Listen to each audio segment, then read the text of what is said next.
All right, and we are back. We are back with episode 5. Episode 5. We alive. Right. Good old fish dinner. What? Oh, yeah, that's how you say 5. You want fish dinner. Never heard that before. Well, that's old school weed smoker talk. You pull up, be like, yeah, let me get a fish dinner. I was trying to drop some bars and that threw me off. I was like, see, you trying to rap. fish dinner. See, there you go trying to rap. Tell me live. Episode 5. We're going to leave the rap into the Chuck people and drive. Terrible. Here we go, y'all. Bars.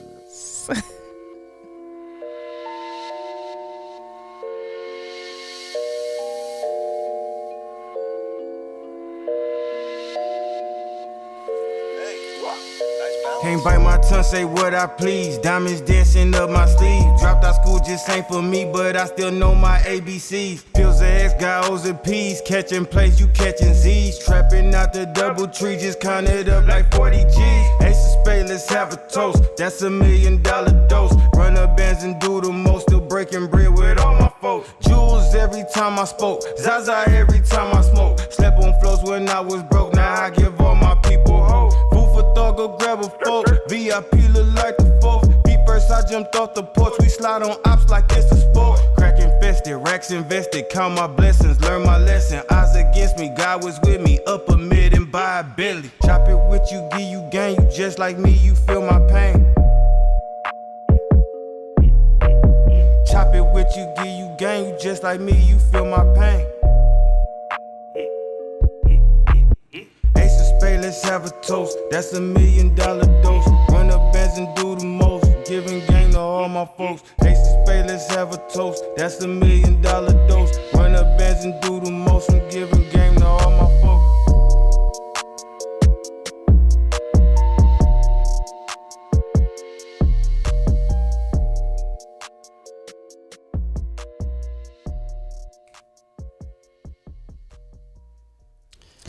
Still a great song. For sure. It get every single episode going. Every single one. Definitely. Where you know you just about to have a ball. Once you hear that song and the episode going, you see that red record button, you know it's about to start popping. I could definitely hear that in the club. Oh, hell yeah. That would be a club banger. Yes, That would definitely be a club banger. banger. That's a good. He's gonna have to do a whole song for that. That's a good rolling in your car song. Mm-hmm. You know what I'm saying? Even if you was rolling, it's a nice night. Got your windows down, or you got your sunroof open. Summertime night, one of them great summer nights when it's just a nice breeze. You know what I'm saying? You got the inside of your car lit up with your blue interior from your dash and all that, from your whatever you got going on. For sure. You know. Oh, that's a banger. That's a mood. That is a vibe. That's definitely a vibe. It's a vibe. But we here again, episode 5. Yes. First off, I want to thank all the supporters that we have. Everybody who been supporting us, that's close or from afar. We appreciate it all. Mainly too, I want to thank everybody who got their merch. So everybody and anybody who came and purchased their merch, got their hats, stuff like that. Really, really appreciate that. That's just stuff that helps the page grow. Helps us, try to widen out our platform just a little bit more. And if you are watching these episodes, when you do watch them, make sure y'all like and subscribe and comment. Interact. Definitely interact, because a lot of these platforms like YouTube and Instagram and stuff like that, they want to see that interaction from like the fan base. So just to show them that we do have supportive people who watch us all the time, just make sure y'all throw a quick comment in there. It don't have to be a lot. It could be fire emojis.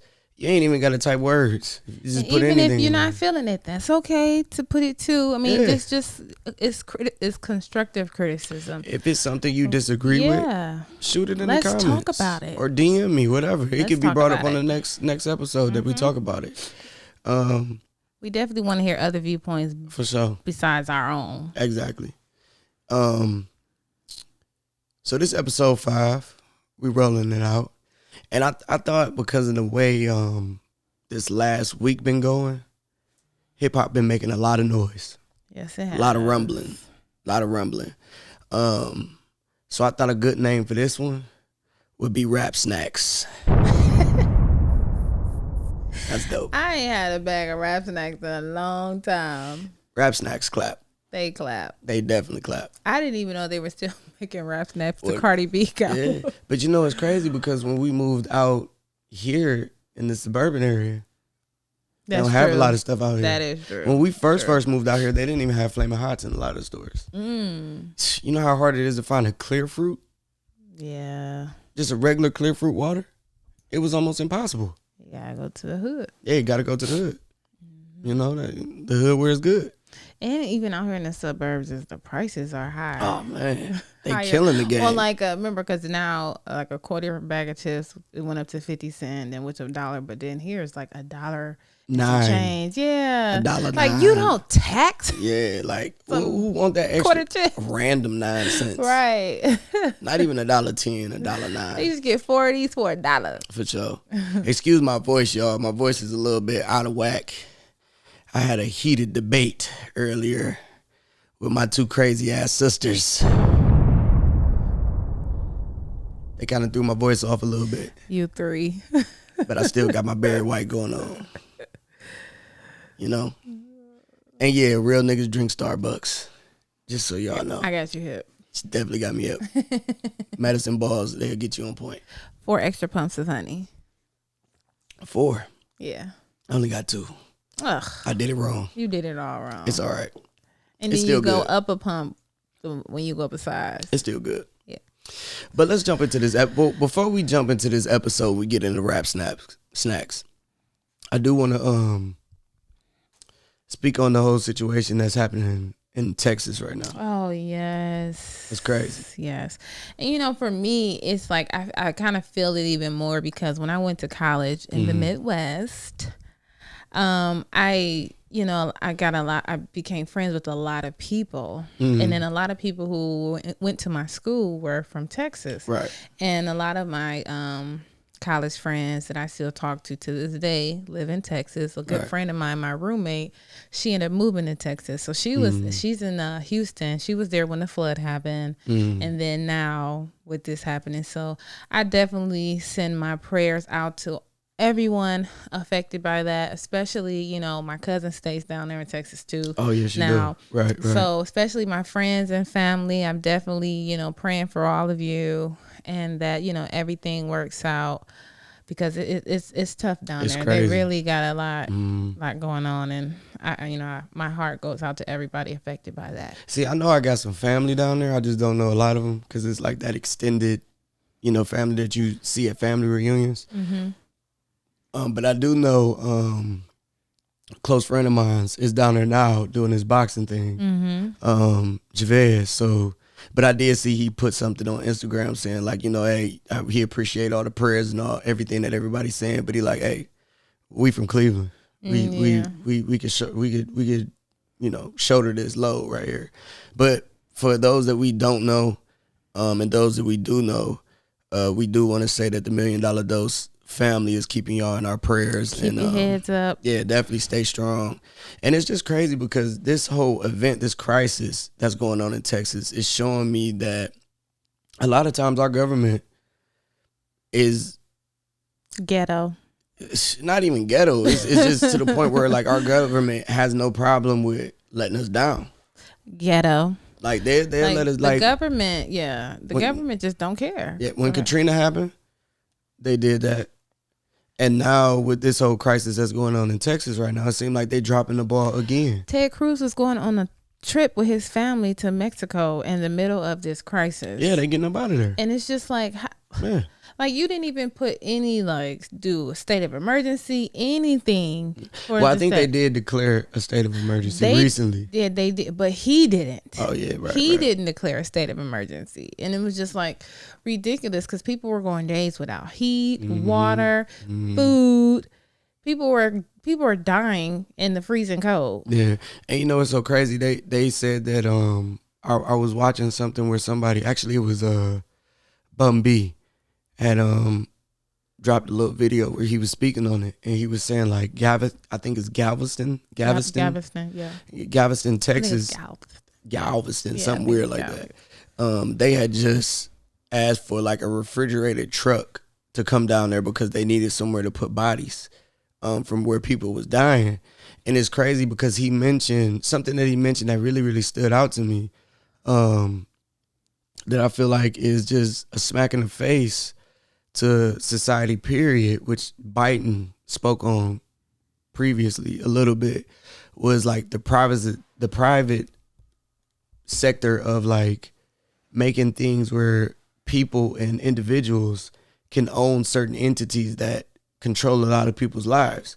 So they were saying like in Texas, the reason why a lot of them are off the power grid and stuff like that is because a lot of the power companies are private companies owned by like individuals. Wow. Instead of it being connected to the regular grid, like the U.S. grid. Now, I don't know how true that is. I'm just speaking off what somebody said that's a native of that land, and Bun B is an informed person. He, you know, him and what's his name? The Mike guy. I forget his name. Big Mike, the rapper. Oh, is that the one that does the? He do like the podcast and all that stuff. Damn, I don't know how his name's slipping me, but him, they do a lot of stuff where they know and are aware of a lot of things that's going on in the community and stuff like that.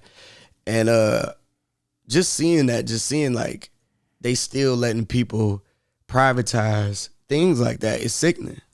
And you know what? It's just, I'm not surprised. Like I definitely can believe that because I mean Texas is a huge state, and although you know we see like the inner city parts of it like Dallas and stuff like that, we also gotta remember that it's a huge place where a lot of people own a lot of land, and people have a lot of money. For sure. You know, people have a lot of money. So I can believe that there are individuals who privately own their own electricity because they are running their electricity off of probably maybe like 50 acres, if not more. Well, no, it wasn't like individuals, like each individual. Like I think it's like one major company that's owned by one person instead of like a board or being connected to saying. Oh, okay. Yeah, so that's what I'm saying. So, and that one person owning, you know what I'm saying, and then it's benefiting the people that is around them. Yeah. You know, and like you said, like that one town, they said like the one suburban town had power. And that may have been one of those cities or acres of land that person, you know, owns. So I can believe it. But you know what's crazy about that is I also seen somebody on the flip side of it that was speaking on it, and she was saying like her bill had came in because now you know how like when it happened, like when we've gone through little situations like snowstorms and stuff like that, like stores will try to price gouge, and then like you'll go in and a case of water $25 until the state finally declares like, hey, that's illegal to do that. Yeah. They were saying like the two major companies, I forget what their name was, but the two major companies were doing that to the people, like their clients. And so like the one lady was mentioning like her bill was like $9,000 because they were like charging. What? Yeah, they were like charging like per however electricity is broke down. I'm far from, you know, like wattage or cubic wattage or whatever it's called. Wow. Like they were charging per that like unit used, and like her bill was like $9,000 or something like that. Man, that's crazy. And I'm just like, come on now. That's crazy. Like $9,000. Like, come on. But I mean, it just shows the reach that people will go to. Yeah. And what's so crazy is at times like this, when electricity is out and stuff like that, a lot of the power companies and water companies, like they can't filtrate water. Nope. So like I seen a video where somebody was showing their water, and it was literally parasites like moving. Like you could see them actually wiggling and moving through the water. So I mean, that's serious. Mm-hmm. Like they was telling people like you can't drink it, drink the water. Don't wash your face, don't brush your teeth, don't do nothing. And it makes me think like when we went to Jamaica, we was super paranoid not to drink the water. Like, you know, we was like, oh, we need bottled water for everything. Brush our teeth, bottled water, everything. But it's like, that was just for that short amount of time while we were down there, and we were still privileged enough to be like, we choose to get bottled water. In this situation, a lot of these people are just like in a bad spot. Yeah. Cause I mean, if you're not prepared for this, then you don't have like cases of water. Then what do? You're stuck in a situation, especially if you have children. Right. It's oh my God, it's so rough. And it's sickening because not only is some people not prepared, some people just can't prepare. Some people, right, and they don't have the financial means to prepare. That's so true. And then you got people like that mayor that made comments. What was he? What he a mayor? Mm-hmm. That made comments like he did. Came out and made that talking ignorant about some. statement. Yeah, he was talking reckless, and Crazy. I'm gonna make sure I don't know his name offhand, but he's gonna be posted all over the page. I mean, on this episode when I edit. He ended up resigning from his position. Oh, yeah. I mean, he had no choice, but it's just kind of. I mean, he had a choice, but it was kind of like you. What do you do after that? You know, that ignorant statement you make, basically saying that fend for yourself, the survival of the fittest, and that's like, let's see how good he is surviving without that financial backing or the government assistance. That part. But the way our world is he's still gonna get a handout somewhere or another from somebody else that's like, oh, come on, we know you've been our mayor for this long, whatever, we'll help you out. You can always get a job here, like, so he's still gonna be good, but let's see your out of shape ass get out there and do something. Let's see your survival for the fittest. Right. Put you in a life or death situation and see who come out on top. Let's see how fit you are. Like, if you want to preach Darwinism, like, leave you out in the sun too long, you won't last. You ain't even made, you know, you don't have melanin, nothing. So don't start talking crazy. Right. Like, you just the best of the best or the elite. I don't even know if they had a picture of him, but I feel like he was African American. African American? I think so. Hell, man. We got to look into that. Before I attack this man, black, white, purple, whatever. I don't even know if you out of shape, but you sound like a motherfucker who out of shape. So fuck you. Your words sound fat. Yeah. Fat, breathing, greasy ass, talking shit. No, I think to people who out there struggling. But shout out to the people in Texas, because you know what? Even when they taking a hard time like this, I seen people that still was making big dumbass breakfasts in the morning. Yes. I'm talking about sausages and everything. Cooking on a candle. I saw somebody people, cook on a candle. Now that's dope. They was locked up before. No. But no, like, I seen people like outside on a barbecue grill. Like, and I'm talking about like the big barrel grills, sausage, bacon, they smoke everything eggs. In Texas. Like, I'm talking about getting it in. And I'm like, it's crazy because people don't even cook like that when they ain't in them situations, and they outside in the snow. Right. They ain't ready for no snow. Don't cook all that food before it go to waste. For sure, that's true. What? It's cold as hell. How's it gonna go to waste? Well, because if you don't have any electricity, you can't fit everything. Because people were putting their stuff in the snow, like their food and stuff in the snow. But if you don't have a cooler or anything, you just like, you got to cook it for so long. Because, I mean, it ain't going to last that long in the snow. Check out. I would have been eating breakfast for breakfast, lunch, and dinner. I don't care. No, for real. For sure. Shit, me and the boys love bacon. We just slammed down. Oh, but for real though, I did want to make sure I mentioned that, and because I haven't seen a lot of news or publicity on it. Everything I've kind of seen was on like World Star Hip Hop or Instagram or people reposting videos up on YouTube. So if y'all weren't aware of the crisis that's going on in Texas, make sure y'all stay informed. See what's going on, and if you can help, you could donate. I'm pretty sure they got funds set up where you can send money and help people, stuff like that. Yes, you can donate money to, I think Beyonce has her foundation where you can donate money to send water to families and food to families in Texas. So, but we are definitely praying for everyone in Texas, especially, the people, my, close friends and family too. Our hearts go out to you and all of the other residents in Texas. Right. So just, stay strong, keep going. I know y'all about that life down there. Texas don't play no games. You got some real folk down there. For a minute, I feel like I was a part of Texas. She thought she was a Texan. Girl, take your ass back down to Kansas where you was in school at. All my people. They're my people. For sure. But that's good though. You know, just now, especially with them, they may have just needed to hear somebody say like, "Hey, we know what's going on, and you know, anything we can do, we're here to help out." For sure. You know, for sure. Now aside from that, rap snacks, rap snizzles. We got a lot of stuff going on in the rap game. First, Bobby Shmurda. Free Bobby. He's supposed to be coming home tomorrow. Tomorrow's his release date. Yeah. And you know what? I like Bobby Shmurda's music. He only had one hit. Yeah, that's what I'm saying. For the song, that's what I was about to get to. For the song he had, but I never really got the buzz around him. Like he had one hot song, and then it seemed like everybody just flocked to him, and he didn't have to put out nothing after that. Like nothing other than that. He had like a snippet, and people been going crazy over a snippet.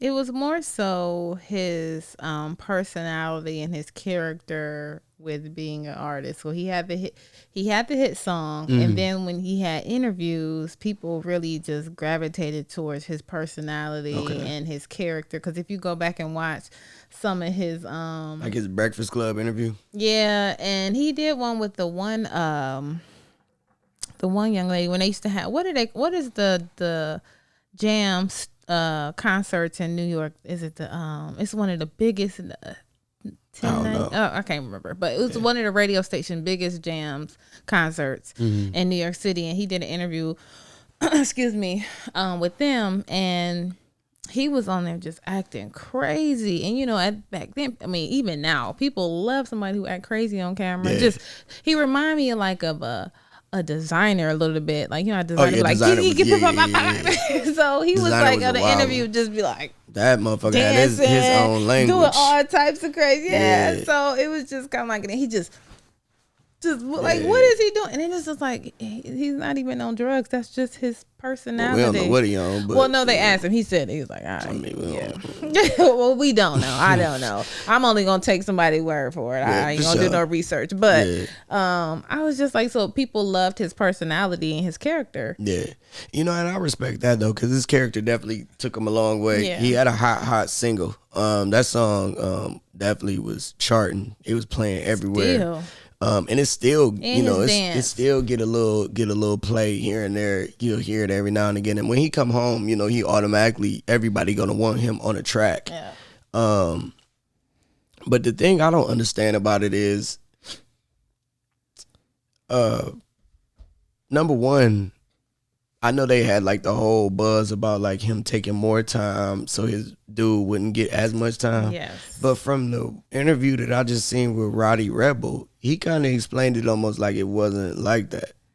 So what did you say? Well, he was kind of, I want y'all to look up this interview. It was an interview with Rowdy Rebel and Funk Master Flex. It's Funk Master Flex, right? Mm-hmm. Or Jam Funk Master Flex, yeah. Flex, yeah. So he asked him about it, and he more so said it didn't, the way I interpreted it was, it really didn't go down like he was like, oh, give me more time so my dude could get out early. They had like gave a offer where they all had to cop out together to do something. And they had gave like the prosecution an offer, and where Bobby only had to do 5 years and other people had different years. And the prosecution denied that and was like, okay, well, we'll counter offer with Bobby do 7 and the other people's numbers kind of went down. And then he was just like, okay, I'll take that. But it didn't seem like he was like laying on the sword to be like.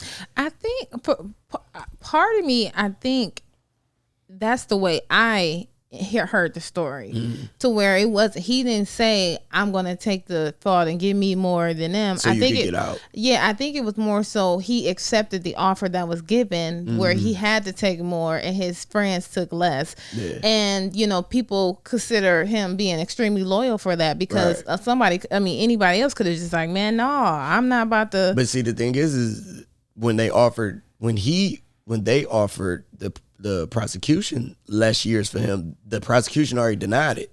So he had no choice but to go up or take it to trial. So it's like, if you take it to trial, you could fuck around, get sunk, and get 20, 25, 18. But also at the same time, if you have co-defendants, if you have co-defendants and you feel like, okay, they're just as much guilty as I am, why do I have to take 7 and they take less? You would definitely try to take it to trial, because at the end of the day, it's like, if we all getting life, we all gonna get life. Well, from the way Rowdy Rebel was explaining it, was like, when the prosecution denied the 5, he said it was more under the impression of like, no, they wanted Bobby. They wanted him. Like, you gonna do more. You're not gonna just do 5. Oh, I see. Okay. Like, no. We're not just gonna let you do 5. You gonna do more than that. So it was like, regardless of whatever, they was pushing to give him time. Now, I don't know. I wasn't there, but that's just the kind of the way that I interpreted it in that interview. So I definitely want y'all to take the time to look it up if y'all do, if y'all are a fan of that. Like that crew, that rap crew, and Bobby Shmurda and Rowdy Rebel and them. But the one thing that confuses me the most about it is, so we have this big culture in hip hop, and in the black community where we just so against snitching. Like, oh, you're a snitch, you're a rat. Like, you are the worst of the worst that you could possibly be. But this is the thing that I don't understand. Like, when we gonna start speaking on people self-snitching? Like in songs and stuff? Yeah. Like, they use, in prosecution, they use some of the song lyrics and some of the stuff you rap about and match it up to events that really took place. And people got locked up for that. And people really got locked up for that, because I thought that that something like that wouldn't stick. Because it's music. Well, it could be they music. Can be saying like it's a form of art, or You can say that, but if it's an event that really took place and they can match your words with the event that took place that they already been watching, because if they gonna prosecute, they've been watching you for who knows how long before they actually come and snatch you up. So people have been actually getting prosecuted for their song lyrics, or not even song lyrics. Like, you could get pictures. Like, you could be like, easily be like, oh, well, he had guns in this picture. You could be like, it's a prop. How we know it's a prop? Or not even that. You could be doing an interview. Yeah. So, like, you got to think a person like in Casanova's situation. They was all over DJ Vlad's ass saying he was working with the feds because he has a platform where he invites rappers on, or rappers asked to be on. He does interviews where he asks questions, regardless of whatever the question may be. But if you indict yourself, how can you look at the other individual as if they did you wrong? And then you look at that as if, like, when they do get prosecuted, like the Casanova situation, they screaming, "Oh, I'm innocent." But if you on the interview talking all of this stuff that is incriminating yourself, what else are they supposed to do? Like, why not just shut up? And see, the thing is, I've seen people do interviews with DJ Vlad and other platforms where he'll ask a question and they'll be like, "No, I don't know nothing about that. Right. I don't know what you're talking about. Right. Who told you that? No, you're wrong." Is Vlad with the face? But the thing is like, if he's asking a question, if your music promotes one thing and you talking about all this stuff and you rapping about all this stuff, and then you get in interviews and you have cases and you've had previous cases, like, okay, it's one thing to speak on a case that's passed that you've done your time for. All right, I've done my time. I've served my time. I've paid my debt to society. We can talk on that.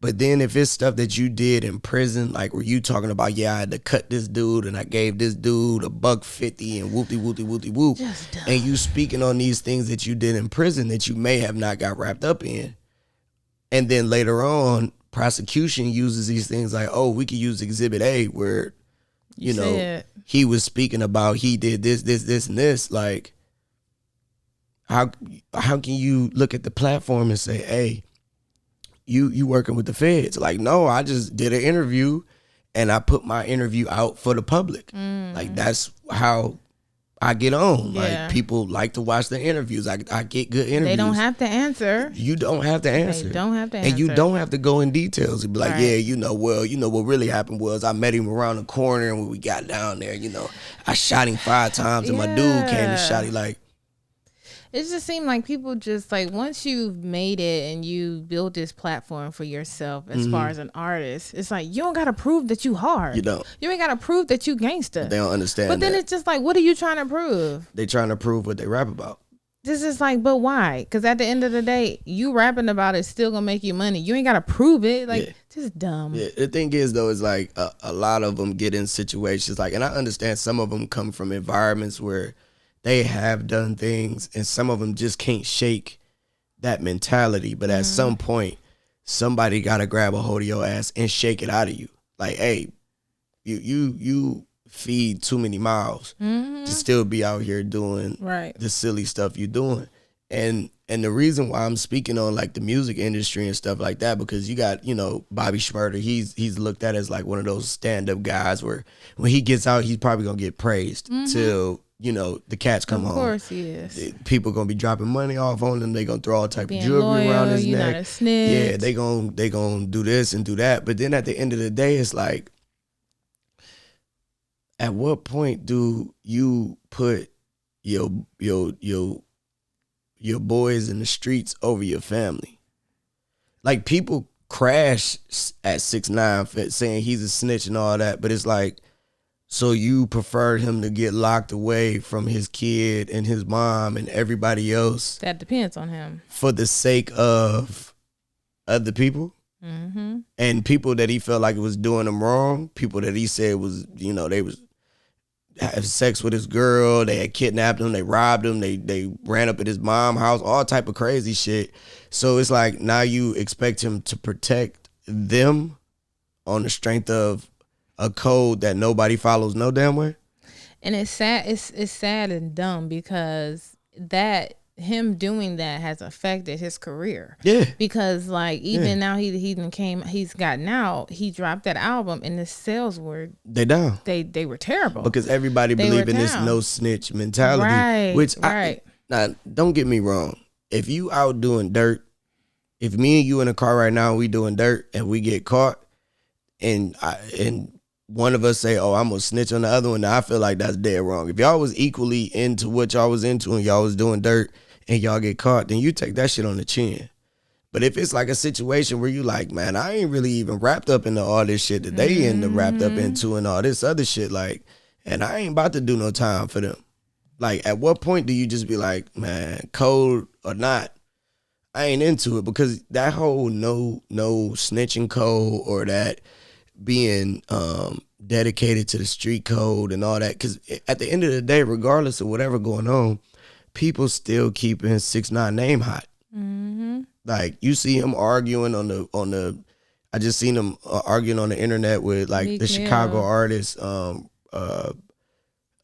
what's his name? Dang, you made me forget his name because you said Meek Mill. Oh, is it Buttney Busy, something like that? No, Little Reese. Oh, Little Reese. Yeah, Little Reese. He's been arguing with a bunch of people. Yeah, and then he was arguing with 600 Breezy. 600 Breezy. Well, Lil Reese and 600 Breezy and all of them are from a Chicago-based group of rappers that was connected to King Von, and he spoke on King Von.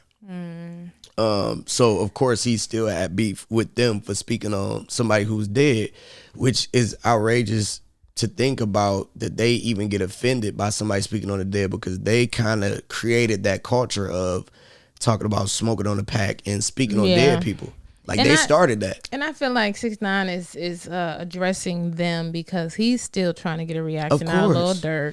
Of course. And then too, he was just arguing with Meek Mill. But my thing is, like, I was watching the video and I'm like, at what point are they going to stop? Because it's like he's giving them bait and they just keep taking it. But see, Meek Mills, I just think like Meek Mills, he L bound. He just loves to take L's. Like, it don't matter what he does, he continuously keeps putting himself in positions where he just continuously takes L's. Like, even with the whole arguing with 6ix9ine situation, this is the thing. Now, you arguing with this guy 6ix9ine. He's looked at as a sucker, a snitch, a rat, a snake. He's looked at all these things. So if you get into a face-to-face confrontation with him and you don't do anything, it makes you look even worse than what you portraying. Because it's like you got in front of the biggest bitch of them all and you ain't do nothing.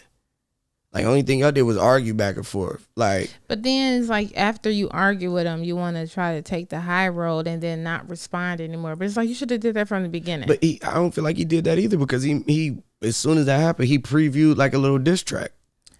Yeah, but what I'm saying is after that was right after it happened, and then 6ix9ine responded. So now he's just quiet and ghosting it, because I'm pretty sure Jay-Z called him like, nigga, what is you doing? Of course, Jay-Z like, was like, sit dude, your ass down. Like, what is you doing? And the thing is Meek Mill just consistently keep getting that stuff. Dumb. So Meek Mill, you gotta hold an L for. Give him 2 bombs. Yeah, he gotta hold an L for a long time, because he continuously keeps finding himself in situations where he. Like, dude, why you even doing that? And then people compared it to how, like, oh, when you got into a safari, y'all was on his ass, chasing him down, tried to make, when he hopped up out the car, y'all tried to whoop on him. But then in that situation, when y'all got into it with 6ix9ine, nothing happened. It was just a whole bunch of words. So it's like. And 6ix9ine, he just loving and eating it up. Cause he like, I'm probably about to, I think he about to drop up some music, an album. Yeah. So that's just only fueling him to put out his music, because now people are going to listen to it to see what he going to say about all these artists. Right. And the thing is as long as y'all keep his name alive, he going to keep doing what he going to do. Me personally, I don't care. I mean, he ain't do nothing that affected me or nobody that I know or whatever, so I could care less what he say, what he do.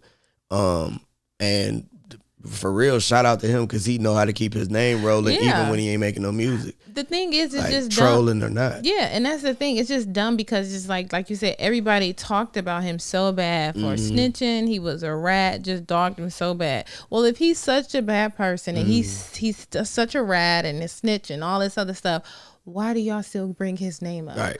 Why do you still keep talking about him? Consistently. Because the more you talk about him, the more you're going to fuel him, and the more you're going to make him make more money off of you talking about him. And everybody know he a troll. He's a troll. Like, so he trolls everybody. And he good at it. And they take the bait every single time. He good at it. Every single time. And you know what, though? One thing I do want to say, though, is don't get me wrong. Like, me talking about this, I don't want to promote no violence or nothing like that. But I'm just speaking on, you know, the personalities and personas that a lot of these artists put out. And then when they get in those situations, they don't show like, oh, they really into everything that they be talking about. But one thing I do want to speak on, which actually is going into our next topic, is when Michelle Obama, like Michelle Obama said, when they go low, we go high. I had to say that. So don't respond to ignorance. Go ahead. All right. So like I was saying, like it takes me into the next topic, which is I feel like the music industry helps push violence in the hip hop culture. Oh, of like course. They feed it, like, because you don't hear about no other like music genre having the problems that like hip hop has. Like, I don't think I've ever heard of like two country singers beefing or taking jabs at each other in songs, or like they probably have, but you don't hear about it. I haven't heard about it. No. Or like two pop artists low key dissing each other in a track. You know, like I haven't heard of that. Or like even down to like an R&B singer. Like, have you ever heard an R&B singer drop a verse where they singing something and it's about another R&B singer? And you like, stuff, you don't hear about that. But the one facet of the industry that promotes violence and stuff that it does in hip hop, I feel like the industry feeds off of it so much, because regardless if it's just a beef that's done on wax or if somebody end up dead, they flourish. Like, they eat more probably off King Von being dead right now than they did ever when he was alive. Because, you know, when a rapper dies, their record sales go through the roof. And it don't matter who they are. If it's, you know, King Von, XXXTentacion, like any of them, like it's like they into when these rappers die because they make so much money off of it, or when they beef, they keep the beefs alive. Yeah, I mean these music execs pay the other. So like, let's just go back to Tekashi 6ix9ine. So if he's beefing with somebody, let's just, say if he's beefing with somebody, these, like you said, the music industry feeds off of violence. His music executives will pay the other person that he's trying to beef with, execs or the other person, just to respond back to him, because it boosts, like you said, it boosts sales, it boosts like the publicity and just to being talked about, the record spins and all of that. Yeah, absolutely. I've heard that. Like I've heard, like you said, 6ix9ine. I heard it was 6ix9ine, and I heard it with like Dirk's company. I heard it with Meek Mills. I heard it with a lot of them where it'd be like a lot of little backdoor deals going on. Like I've even heard it to the extreme where they be like, we ain't even really got a beef, but it's keeping money in both our pockets. So let's give them what they want. Yeah, Yeah. But the thing is I hate the fact that happens, because sometimes it really spills into some real shit, because you got to think, you may have these rappers that may not necessarily get into that, or you may have rappers that are really about that, but you got to think they entourage. A lot of these dudes are just dudes from the neighborhood that they bring with them that's trying to earn a position to keep a steady flow of revenue. So the more loyal I show I am to you, the more I know I'm going to stay in your pocket. I know I'm going to be good. I know my family going to be good. And they ready to ride. Like when something happen, they ready to catch a body. They ready to kill somebody. And people get killed because of that. Like intertwining in beefs. Like, and I hate to see that, because I feel like so many other rappers get involved in stuff. And I just be thinking like, and I never want to wish nothing on nobody, but I just be feeling like it's only going to come the day where you wake up in the morning and you see it all over everywhere that one of these rappers have been killed again. Because it's happening at an alarming rate. Yeah. Like January and December, rappers was getting took out left and right. Yeah. Especially, we don't even hear about like the up and coming artists that be getting killed because they name don't have a really big buzz. But in that state, Mo3, he was becoming a big artist. Like this man got chased down on the freeway. Yeah. And killed. And a lot of times too, not even outside of the industry, like the internet feeds a lot of this beef and this violence too. Like these artists allow the internet, social media, people, fans, and a bunch of other people to feed into this violence, and really will leave all these comments about somebody said something, and then they will go responding. And it's just like the person never even said that. Or they'll twist words. And make it into something. Like, because the thing is crazy. Like, and then I feel like, one, that falls with the artist. And then two, that falls with the execs. Because at the end of the day, if them people up top say, hey, if you don't chill this shit out, we ain't dropping your next album. If you ain't getting no money and they ain't dropping your next album, you gonna chill your ass out. Right. You gonna step back. Like you like, hey, this how I get my money, regardless of whatever somebody say, whatever. I ain't even gonna respond. If you beef with yourself. Right. But they want these rappers to still keep that persona that they have, so they allow it to overspill, and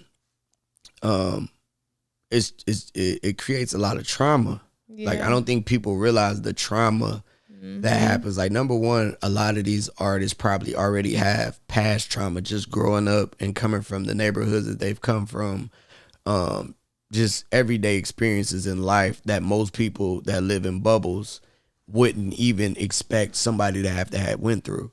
But it's sickening, because I think it was like last week, the artist, what is his name? HONEYKOMB BRAZY.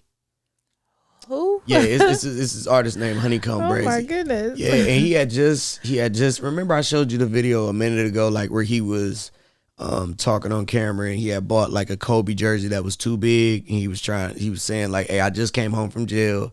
got this Kobe jersey. It was too big, and I'm gonna give it away to a fan that's like a 3X, 4X, whatever. I do remember. And then like a little bit after that, a little bit after him shooting, while shooting that video, they like shot at the car that he was in, and he was sitting in that Jeep, and all you heard was just the boom, boom, boom, boom, boom, boom, boom, boom, boom, boom, like, and he survived. But recently, the story had broke that his grandmother and grandfather were shot and murdered, and then they burnt their house. Oh, I saw that. Right. Okay. So it's like, if execs, exactly. So like, if the execs would step in, or even like Jay-Z figures in the rap game, I know he probably does it. He probably does it well. Like, hey, you got to keep your fucking nose clean, chill. But like other people, there, I know it's a lot of people who sign artists, rappers who sign artists who still live by that lifestyle, and they let their artists still live in that lifestyle instead of checking them like, hey, instead of being on the internet beefing, you should be in the studio. Right. You know. That's right. Stuff like that shouldn't happen. Mm-mm. You know, and then it's like, we all talk about this code of snitching and all of this, but where they do that at, where like innocent bystanders, people, grandparents get killed. Like, if you really, really want that man, then go get that man. But how do you do that? Yeah, the industry, or the music industry, they just have to do better. Like, they have to do better. Right. And I mean, that's, to be totally honest, like, that's how true villains are made. That's how you create a villain. Yeah. Like, if you kill my grandparents and then catch the house on fire, I don't know if they were in it or if they were out of it. They were in it. Yeah. So it's like, what else do you think is going to come from that trauma for that individual other than a villain? That's crazy. And then, like, I seen like one of his posts, it was like, you know, y'all save a spot for me because I'm gonna be with y'all soon, this, that, and the third. Like, so I mean, me reading that, it puts me in a mind state of either he could be thinking about doing something to himself, or he could be thinking like, I'm gonna go out in a blaze of glory. I'm looking for who did this. And I just hate to see stuff like that. And I mean, it was just they shot up the video shoot with Roddy Ricch and another artist. Did you see that? That happened like yesterday. See, I didn't even hear about that. 3 people were injured. It was they were shooting a music video. I got to get the other artist's name, but it was Roddy Ricch and another artist. They were doing a music video, and it was just a shooting that happened. Neither one of the artists were injured, but there were 3 people injured in the shooting. I don't know if the conditions of the individuals, if anybody lost their life. I hope not. But 3 people were injured in that. And this just happened yesterday. Yeah, and I just, if one thing that we can see that constantly keeps happening is these events keep taking place over and over and over and over again. Like, we lose rappers at a alarming rate. Yeah. And we lose talent at an alarming rate. And we lose people that actually have the opportunity to change their neighborhoods or bring individuals out of those neighborhoods that can help other people, and we lose them way, way too early. We losing people in their 20s, 18, 19, 20. Like, that's crazy. Like, these, like, you could go to the military and have a better chance of surviving than being a rapper. But, and then you also got to think about it too. It's like a whole trickle down effect, because we're talking about the music industry, how they promote this violence and stuff like that. And then these artists are killing themselves and killing the other artists' loved ones, but also the influence that it's doing to our communities, like our young boys who are living what people rap about, infatuated with the artist. Mm-hmm. Feeling like, I'm loyal to this artist. I love his music. I feel him. And then they're living this lifestyle, just being infatuated, being fans, and going killing people. Right. So it's just like a whole trickle down effect that from the top all the way down that has to be changed. And the thing is it's so much to do with that, and also, drugs. Mm-hmm. Like, man, they promoting drugs like it ain't nothing. Like, you got people, I seen a video of a dude with like 6 to 8 pills in his mouth and swallow them down. And you just looking like, what the hell? Like, what possibly could come good out of that? Right. Like, either you will die from overdose, you gonna hurt somebody else, you gonna go do something crazy. Like, you hurt your family, you hurt your friends, you hurt somebody because you not yourself and you out your body. Right. And like, I just hate the fact that I just see this at a consistent basis in the rap game, because I don't think people understand the real effects of trauma. Like, trauma really puts a hold on so many people. Yeah. Like, it's people who these artists don't even never meet that, I mean, they be tore apart when they find out certain artists died. You know? And not only that, they families. Like, if they families like sitting there like, oh my God, this person died, this happened, that happened. Like, how, like, I just don't understand at what point is it gonna be where we just kind of get it together. Like, man, you know, art is art, music is music. Let's keep it there. It's gonna be a long time before like, that happens. Because it's and the reason why I speak on trauma is because I remember some time ago I seen probably like a couple months back, I seen a video of the Chicago artist FBG Duck, the one that got killed downtown Chicago. Because I remember at that point in time, me and her and some other family members were planning on going to Chicago that weekend. Yeah, that same weekend that it happened. And the whole purpose of it was a trip to go to that strip and go to some of those designer stores. Yeah. And then that happened. And that's when I was like, oh, hell no, we not going to Chicago. You like, why not? I said, Chicago's out of the picture.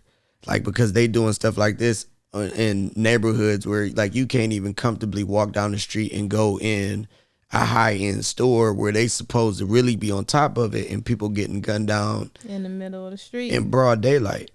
And I remember later on, after that event happened, some time had passed, and it was an interview with his mom. And his mom was talking about she had just got his chain back. And the thing that hit me about it is the things that people don't even think about. She was saying how long it took her to actually send his chain in to get cleaned from his blood and stuff being on it. Just because it still attaches you to that person. Like, people don't realize, like, that's real trauma. Yeah. Yeah. Yeah, that is. Like, you didn't even want to send your son's chain in to get that blood and stuff cleaned off it because that was your final connection to your son. And it's crazy. Like, I know people who still got the shirt or the pants and stuff that they've been shot in. Yes. Like, literally still have it. Like, yeah, this shirt I got shot in. Like, I know people personally. I know people who, you know, some people don't never want to relive it. Some people use it as like, I'll never get into that situation. But it's like, trauma is real, you know, and the effects of trauma is real. Like it like you said, the smallest things that keep you connected, whether you know, it's just being connected to somebody, or like you said, your people, you know, it connects them to the trauma where it's just like, I don't ever want to be in this situation again. But it's real, and I've never seen trauma have a positive effect on anybody. No. You know, whether it's you trying to hold on to a clothing when you lost a loved one, there's no positive effect in that because you're still mourning the loss of a person you love. Right. So it is real. And like you said, I don't think people realize the effect or how serious or how in depth it is when things like this happen, or things like that happen. Because we only view these people as like these artists, and then we form these opinions like, oh well, they knew they had it coming, it was on the way, they rapping like this, they disrespectful, they talk about dead people. We look at them like, oh, you deserve it, but at the end of the day, that person has loved ones that look at it like, not my baby. Yeah, mother lost her son. Yeah, like and children lost their father. Lost their father. Like King Von's mom, didn't she lose all of her boys, or was that her? I don't think that was King Von's mom. I think that was no. I think that was FBG Duck. FBG Duck. She lost all of her. I think all of her sons. Like 3 of her sons. I think she had about 3 sons. I think all of them have been murdered. That's so sad. Yeah, That's if I'm heartbreaking. not incorrect, I'm pretty sure that him and two of his brothers were murdered. That is so sad. Yeah, That's heartbreaking. and he was the one that was like the breakout artist that was becoming the Trying to breakout change artist, his like trying to life get and, into yeah. moving different. He had made this song called Chicago Legends. Now, if you are familiar with the Chicago rap scene, you know they do a lot of dissing. That's just what they into. They like to talk about the rivaling communities or the rival gangs and stuff like that. And they speak on the people who have died or who have been killed in basically their own inner city war. I don't, me personally, I don't have a place in it.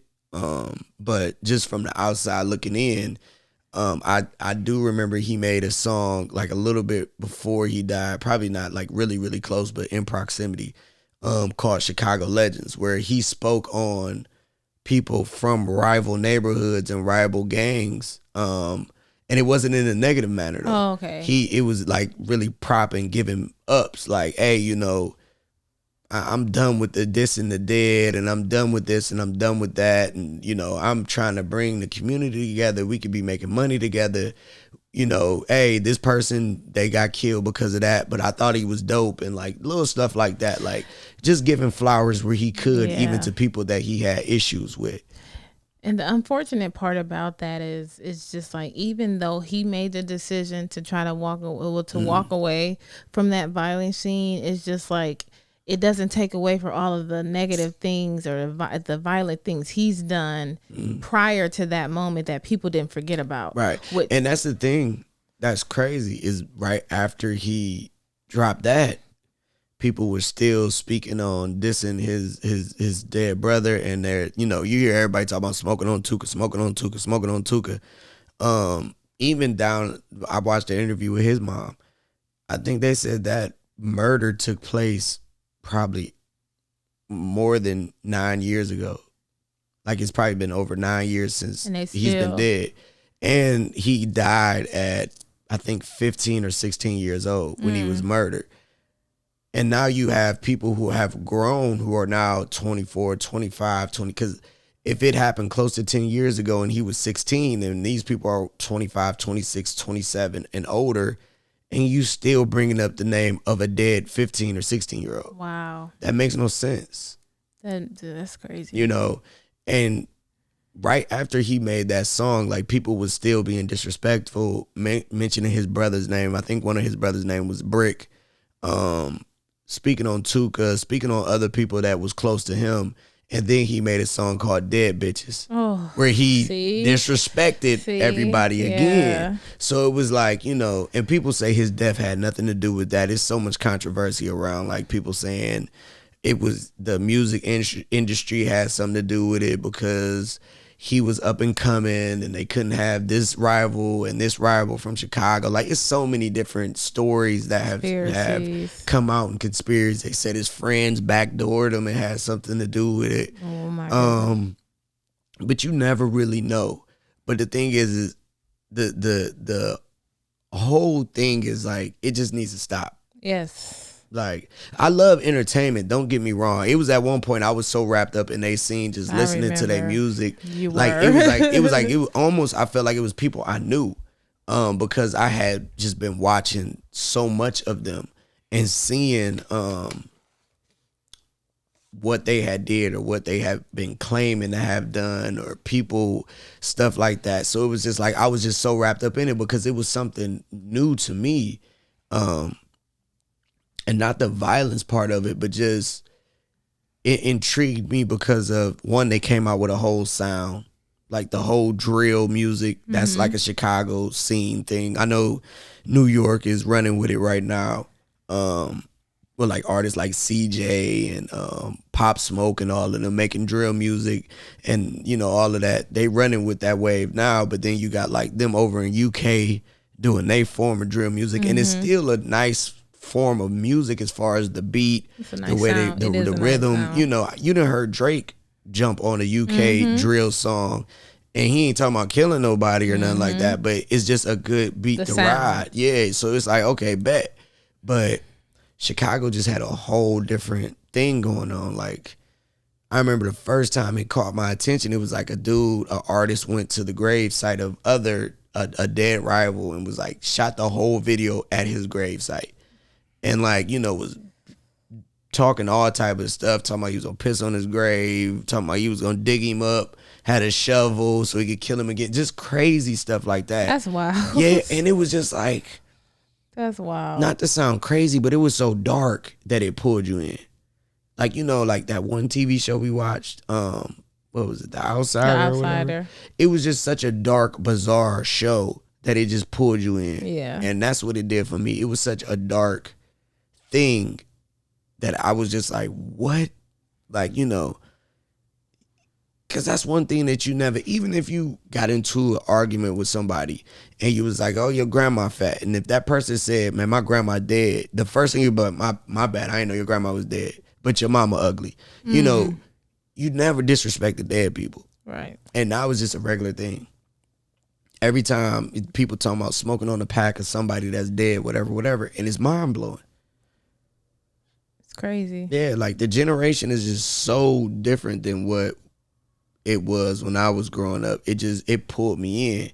And it blows my mind. And I just really just want, I just really, really, really want that to change in the industry. Because it's too many people who pockets getting fatter and fatter and fatter that aren't connected to our communities whatsoever. Yeah, that's so true. That kids are going to the best of schools and going on the best and best of vacations and having the best and best of time of their lives while we struggling and fight against each other or being buried and killing each other. Yep. Over a chain. Yeah. Well, hopefully one day change will come. I mean, that's the only thing we can hope for. Yep.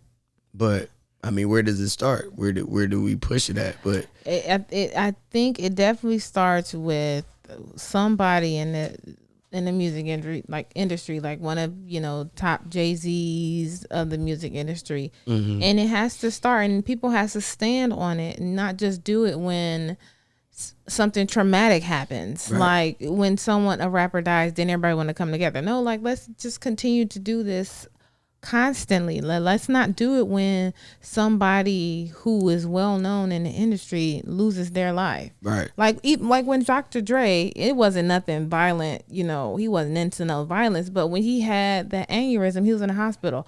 Everybody was coming together. Yeah, coming together. Right. And it's just kind of like, even down to Nipsey Hussle.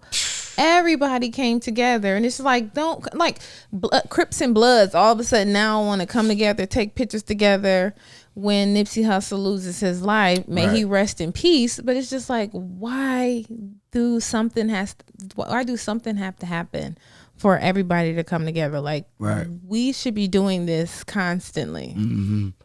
And I just really wanted to speak on that because number one, I want to speak to my community. Number two, I'm a big fan of hip hop. I'm a big fan. Like, if y'all see my page, like my friends that rap, whatever, even people I don't know that rap, if they send me videos or ask me to post something, or if I think it's fire, I'm gonna shout them out. I love music. It don't matter what kind of music. You don't even have to be a hip hop artist.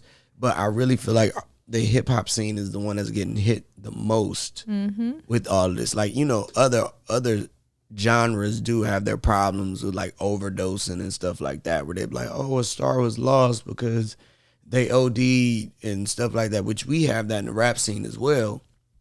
But majority of the tragedy that hits the rap scene is murder or jail. Like, you got artists that go get locked up in jail, like it's going to summer camp every year. Right. Consistently. And they don't know how to stop. I respect those who have gotten out and don't go back. But some of y'all I just want y'all to screw y'all heads on straight.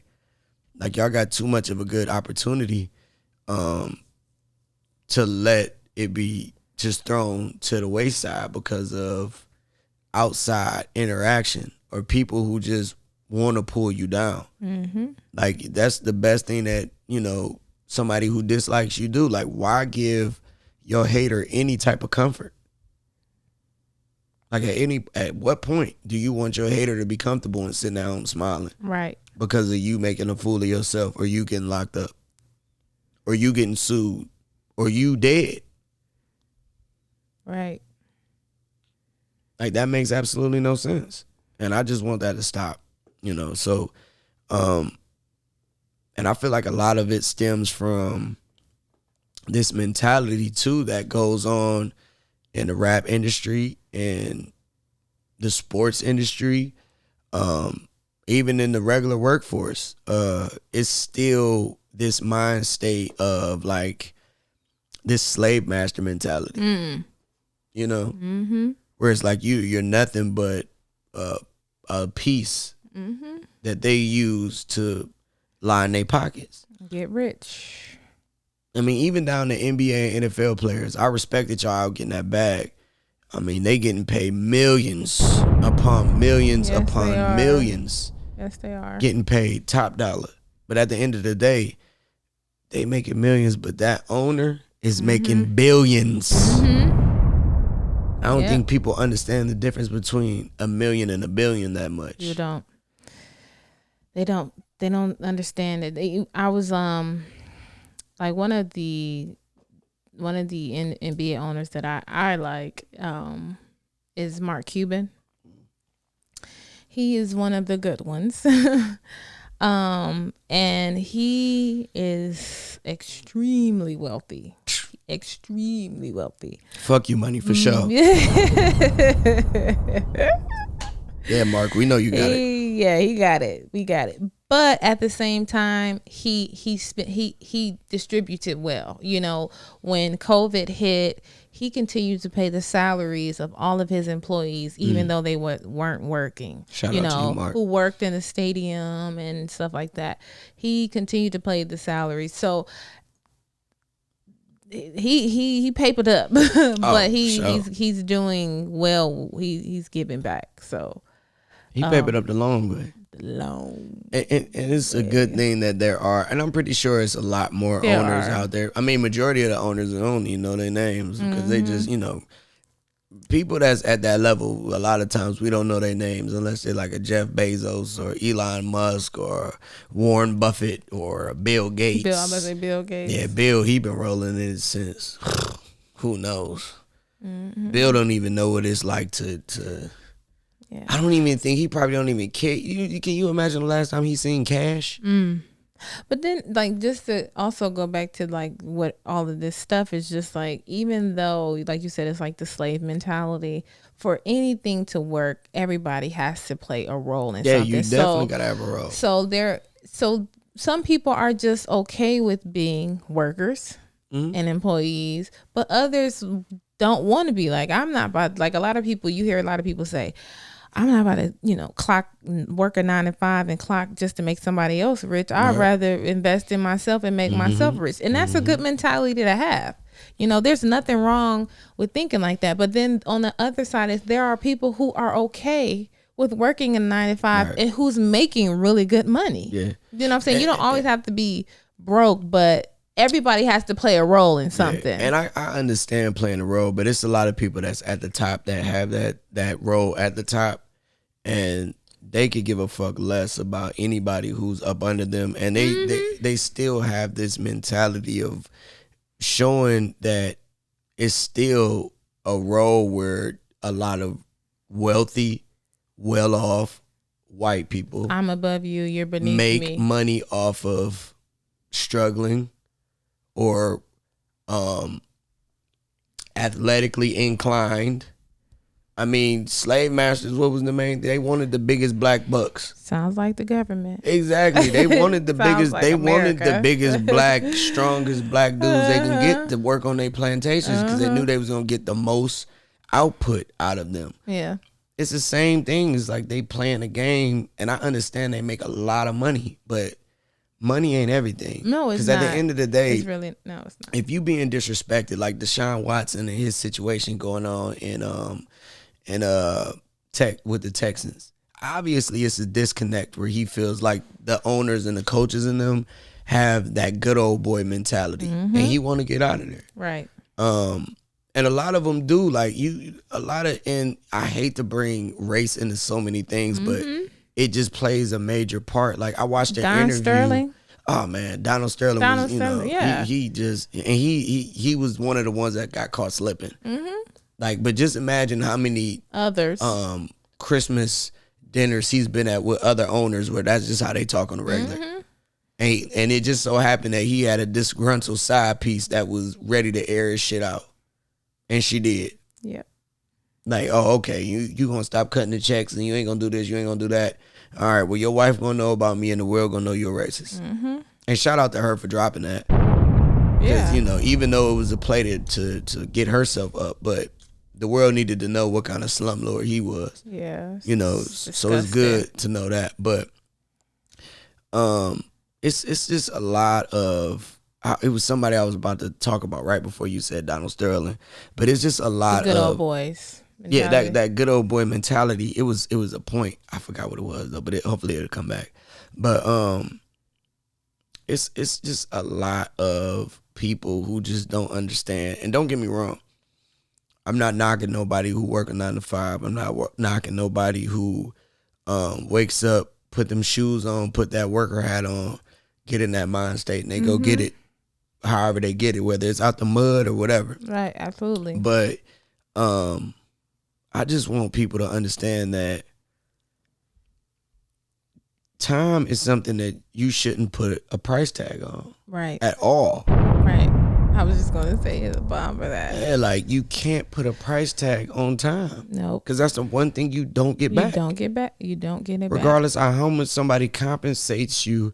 Like if you can truly say, okay, for the next 20 minutes of my life, you worth paying me this. Who's to say you live 21 minutes? Right. Yeah. So it's like, I just want people to understand that. And it's so easy to get caught up in the mentality of I just got to get up to go to work to survive. And that's whether you are a boss or you have a boss, it's either or. We all wake up, it's just like, I have to get up just to survive and take care of my family and this and that. I mean, I'm guilty of it. I do it all the time. Right. And it's just like, sometimes you have to stop and just smell, like they say, stop and smell the roses and really just take in those precious moments because you never know. Yeah. You never know. Investment is in self, but I get what you're saying though, where it's like, when you busy and you out and you moving and you on the run and all of that, like at times you don't realize like I'm missing out on a lot. I'm not seeing this, I'm not seeing that. Like, and we've all been guilty of it. It's been things where it just was like, dang, I missed that and I missed this and I didn't get a chance to see this, or like you'll send me videos, or like when Max was first getting his first words out, or Mega was first walking, things like that. Like I missed stuff like that because I was always out ripping, running, trying to do whatever it was, or at work, whatever. But I just want people to understand that, like, that same price tag that people put on your time is not the same amount of time that they're willing to give. That's why they put the price tag on your time. Right. Because they out enjoying stuff with their families and waking up late, taking their kid to school and going on vacations and doing all that. And they getting every single moment. And expecting you to be there. Yeah. Because a lot of times the workers and that, whatever, they are the backbone of those organizations. Absolutely. So just understand your self-worth. That's what I want. Not telling y'all don't go to work or don't look down at somebody who work or whatever. Quit your job. Yeah, but just understand, yeah, your self-worth and understand like you can dedicate that time in self, or even if you're working, just take time to dedicate something to yourself where you using that as a stepping stone to move away from that situation and do what it is that you want to do. I remember when I was working, before I decided to stop working, and I was working in human resource, and they used to always tell you, don't use up your sick time, don't use up your vacation time, and this and that. And I'll tell all of the employees that came through, the new hires, just is like, don't abuse it, but it's okay to take time off. Right. It's okay to have a mental health day. You don't got to be sick, but mental health is important. It's okay to take a vacation. Like we had employees, at the job where they would have like so much time in vacation. They was losing it. They were losing it. Like literally, it was use it or lose it. Yes, and they literally had to take a whole month off just to. They wouldn't go over the cap. Oh my God, it was ridiculous. And for me, I'm just like, who? But you know what was crazy about that though is those people, when they finally hit that retirement, they don't even get paid for all that time that they have. You get a percentage of all of that. And your sick time, you don't get You don't anything. even get your sick. So you didn't work these 30, 32 years or whatever they asked you to. And when you finally hit that point to retire, you would think like, I ain't been calling off. I've been great with attendance and I got all this vacation time and all this sick time. They give you a percentage of your vacation time, and your sick time you don't even get. They tell you, we gonna keep it on the books just in case you bring your black ass back. For sure. What? Me and one Why of would my I come back? Me and one of my friends, my friend Tanisha, when we were working together, our supervisors used to get mad because we used to call off so much, but we had a system to where we would call off sick, but we would still be accumulating time. So it was just kind of like, I still get my day off, but I'm accumulating enough time still to where next week I can take my time off. Again. Like y'all be thinking, it's like I'm not about to sit here and accumulate all this sick time just so y'all can hold on to it. And then what happened? I'm not getting paid for it. I'm not going to have to take my days. So like you said, you put in that time, but you're not getting that same amount of time back at all. And they don't care. They're not shy to let you know like, oh, well, we not gonna compensate you for all of this, or we not gonna, like, not at all. They don't care. And if you call off too much, they ask you like, is everything okay? Not because they care, but they trying to figure out like, okay, what we gonna build up on you for keep calling off to let you go. Yeah, like is there something really, really serious going on, or are you just fucking around on our time? But it's like, no, it's my time. Like, man, you gotta think, at one point I was dedicating 16, 20 hours a day. Like 16, 20 hours a day. Like, it was nothing. It was a normal day for me. I would go in at 3 p.m. 3 p.m. I would get off at 7 a.m. And then I would get home, chill for a little bit, go to sleep. I want to see my boys and play with my boys and see my wife.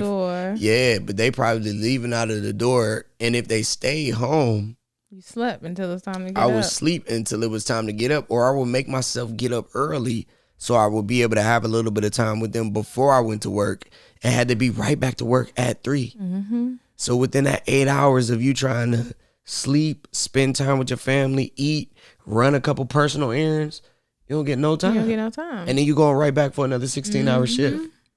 And they want you to give you all of your energy, every bit of what you have, to stay on top of what they want you to do. And it's like, no way. It's ridiculous. Like, y'all know y'all dead wrong for that.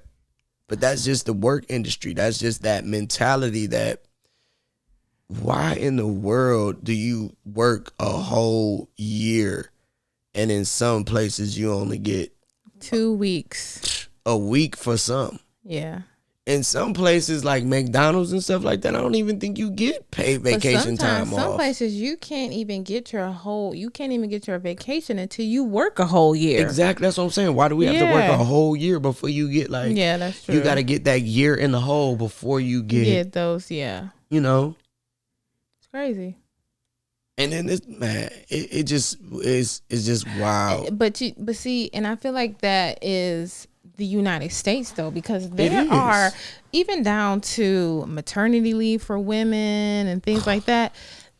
There are other countries where women who have kids, you know, they'll have a whole year off paid when they have kids, or they'll work a job. People will work a job, and there is no accumulation of sick time. It's just like if you sick, you just call off sick. Right. You know, there is no policy against.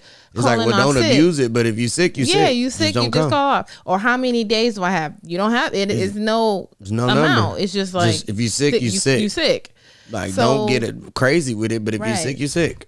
But there's nothing in place to where, if you call off 3 days, then you're going to get fired. You got to bring in a doctor's note, and it got to be certified from the president and all this other crazy shit. Like, come on, like, y'all, you know. That's why I said the government is ghetto. And then, like, just think, like, at one point, me and her was at the same place, working at the same job.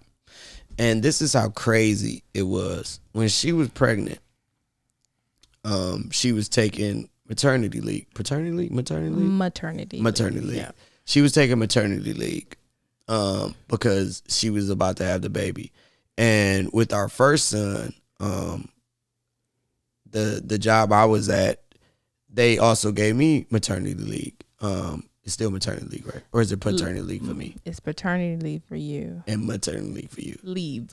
Leave. League. A leave of absence. It's leave. The baseball league. Same fucking difference. We leave in that bitch. I'm like, what league was we in again? We was in the Papa Daddy league. Drop it league. Drop that baby. But it's crazy because the first company I was with, they offered me the full term. Yeah. Where I had all that time to take off, 12 weeks. Yes. To take off, where it helped out with her first coming home with the baby, us getting adjusted to having a baby, sleep schedules, eating. It was just a mess. Something that we wasn't used to. Like bringing a baby home and taking care of it when it was just us for the longest it was a shit show.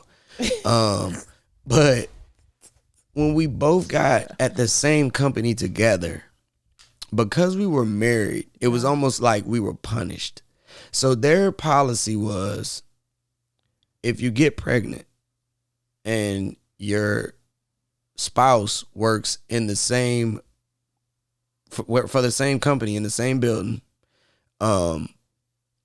we had to split 12 weeks. 12 weeks. Yeah. Between the both of us. Yeah. And I was like, what?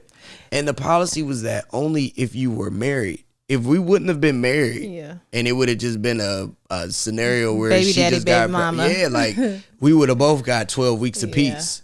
But because we were married, they were like, nah. It was at that moment I knew I was about to quit. Man. And I'm just like, what? And luckily I had vacation time stored up. Yeah, you did. And I was in a position where I was like, no, I'm not going to take no time from her, give her the entire 12 weeks, and I'll figure it out with my vacation time that I have. And I'm a proud, strong believer of calling the fuck off. If I wasn't coming, I wasn't coming. They'd be like, are you feeling sick? No, I'm just not going to be there today. I'm not going to be there No, today. I don't need a ride. Ain't nothing wrong with my car. What?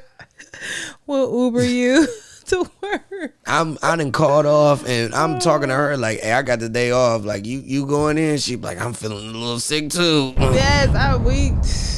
And then what's so crazy is we'll mess around and see somebody we work with at the mall later. We so did. Like, we what you doing there? Yeah, you wasn't at work today. I wasn't. Oh my gosh, we sure did. I was like, I wasn't. Oh my God. I wasn't at work today. Mm-hmm. But I mean, we didn't care because it was just kind of like, it's just back to what we said. Take the time. Yeah. Take your time off because it's important. Because working every day, if you don't take time, it would drive you crazy. It would drive you nuts. And you'll lose it. And I say that to say, just invest in yourself. Invest in yourself. Invest in yourself as far as financially. Invest in yourself as far as careers. And don't get me wrong, there's some people out there that go and strive for a career and they love what they do, and I respect that. Absolutely. Because we need y'all just as much as y'all need. Everybody has a role. People like us not taking jobs or walking away from jobs so other people can get in. No problem. It's all rotation. It's an open wheel where people get in where they fit in. Right. But I'm just a real strong believer now at this point, just taking the time and collecting your sanity.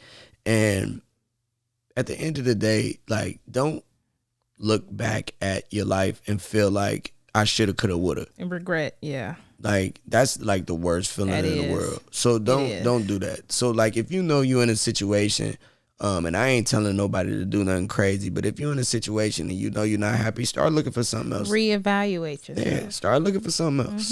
Start getting prepared to move around. Don't let them feel like you're back up against the wall and you gotta do what they pushing you to do. I was always like that, and you used to tell me, because I never stayed at a job more than 2 years. Yeah, never. And never. You used to tell me all the time, like, why are you always looking for another job? Like, why are you always... It's like she'd get hired, and then 2 weeks she'll be on there filling out apps. I'm like, why you filling out apps? You just got hired here. Never get too comfortable. Like, yeah, and I respect that. Never get too comfortable. You should always be striving to do better and elevating in life, like always. Right, whether it's being promoted or building yourself through the company, or like myself, leaving and starting my own businesses. It's just like you always inspire to elevate in life, and whatever it is that you desire to have in life, you will have. Right.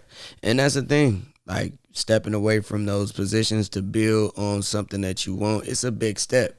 It was a big step for her. It was a big step for me. Me sitting here like, okay, I'm going to walk away from this job and I'm going to start pursuing my LLCs and doing stuff that I had to do. But the big thing about it is, yeah, it's scary as shit when you walk away. But when you start hitting those milestones and you start feeling those points of accomplishment. Absolutely. It's worth it. All worth it. It's something out this world you get from that.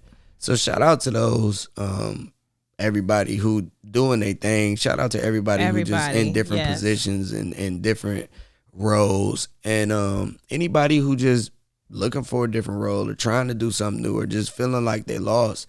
Just take some time to yourself to pull yourself together, find out what it is that you want, find out what it is that puts a smile on your face, and go after it. Right. Like, I mean, if you like shoveling shit and it put a smile on your face, shovel that shit. Don't let nobody tell you no different. You know, be the best shit shoveler ever. For sure. You know, push that shit. Yeah. If you a person who just want to get out here and travel the world, not work and hitchhike or whatever, go through that stage. Right. Go through that stage, experience it. Because it may be something that you get out of that inspires you to go to the next step of your life. Happiness in life is about experience. For sure. So do that, you know. Yeah. And I'm a strong believer in that. And I'm just, you know, I want to tell everybody, once again, we about to close out this episode, but I want to tell everybody that's been around and not been around, watching close, watching from afar, all of that, just thank y'all. We love the interaction we get from people when we see people out in the streets. We love the interaction that we get from comments, from DMs, from different posts, people who put stuff out there about the podcast, everything like that. We love it. We just ask that y'all keep it up. We just ask that y'all continue to comment. Show these platforms that we do have a base that is consistently engaging with us, and it helps us know we doing the right thing. Right. Before we do close out, I want to give a shout out to one of my close brothers who he doing his thing, man. He done came from a lot of different, you know, upside down situations that he done pulled himself out the mud through. We done grew up for a long time, knowing each other. And that's the Chuck. Shout out to Chuck and Debo. Debbie, I see you doing your thing too. I definitely want to shout them out because he went from just cooking because he liked to cook and he fat as fuck. But he ain't fat no more. He's a skinny fat motherfucker. Check gonna get you. Yeah. But you know what I'm saying? Like, shout out to him though, because he doing his thing. So what's the name of that thing again? If you in the Cleveland area or you around the Cleveland area or you just gonna be sliding through or whatever, man, my dude, he throw down in the kitchen, man. He do his thing. And he one of them people that has moved to the point where he's like, hey, I'm doing all this for self now. And I see him growing and climbing every single day. at best out much better. At best out much better. Yeah, so that's bomb takeout and catering at best out much better. Right. Bomb. So that's that definitely. You drop a bomb for that for sure. Like, you know, they doing their weekend thing now. He got his locations opening up. So big shout out to him. Big shout out to Debbie. Big shout out to Chuck. I see what y'all doing. Keep it up. Keep grinding. Y'all know every weekend y'all got a thing going. I'm coming through. I'm grabbing some food. And anybody who with me or anybody I'm going to be talking to that day, I'm telling them, hey, we going down here to go grab some food. And the shit smack. And it smack. So I still have to try it. Oh, yeah. You ain't tried it yet. But if you in the Cleveland area, make sure that y'all look at his Instagram page. That's at, what is it? Best out much better. Much better. Make sure y'all look at that Instagram page. Check his menu out. Give a call. Place an order. And get your smash on.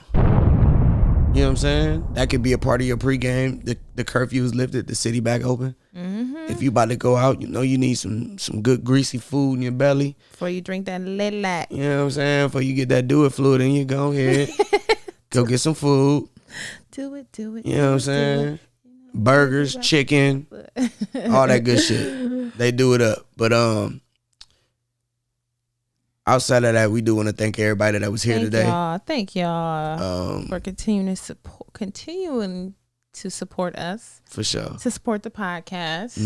We definitely appreciate y'all. I don't get to say thank you because Blake says all the thank yous, but I definitely want to thank you, and I want to thank Blake too. I'm so proud of him, y'all. I'm so proud of him. I'm so proud of my husband. I'm so proud of my husband. Let me get a bomb for that show. Yes, but I'm so proud of you. So thank y'all so much. We do appreciate y'all for the continued support, and continue to support us. Like, comment, subscribe, and follow at Real $1 Million Dose. For sure. At Ty Million.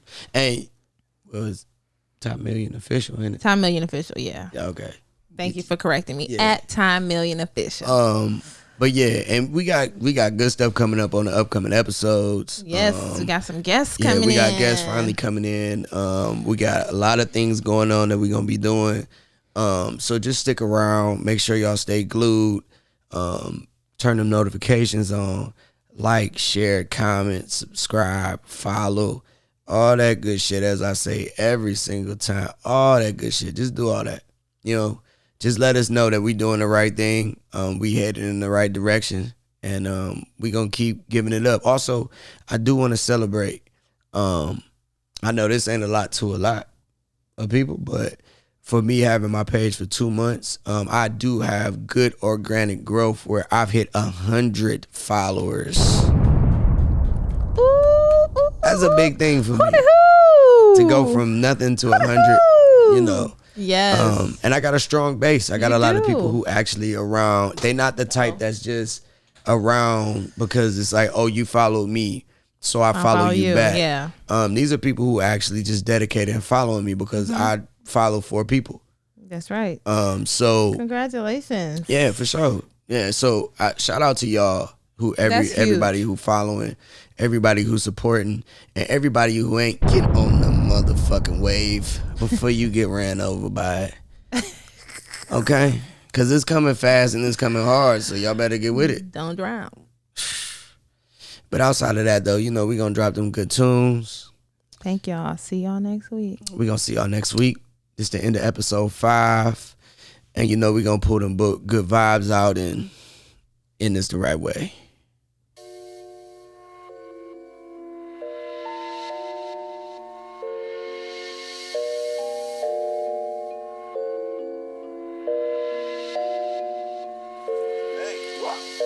Can't bite my tongue, say what I please. Diamonds dancing up my sleeve. Dropped out school just ain't for me, but I still know my ABCs. Pills of X, got O's and P's. Catching plays, you catching Z's. Trapping out the double tree, just counted up like 40 G's. Ace of spade, let's have a toast. That's $1 million dose. Run up bands and do the most. Still breaking bread with all my folks. Jewels every time I spoke. Zaza every time I smoke. Slept on floors when I was broke. Now I give all my people hope. Food for thought, go grab a fork. VIP look like the fourth. Be first, I jump jumped off the porch. We slide on ops like it's a sport. Crack infested, racks invested. Count my blessings, learn my lesson. Odds against me, God was with me. Up a mid and buy a Bentley. Chop it with you, give you gain. You just like me, you feel my pain. Chop it with you, give you gain. You just like me, you feel my pain.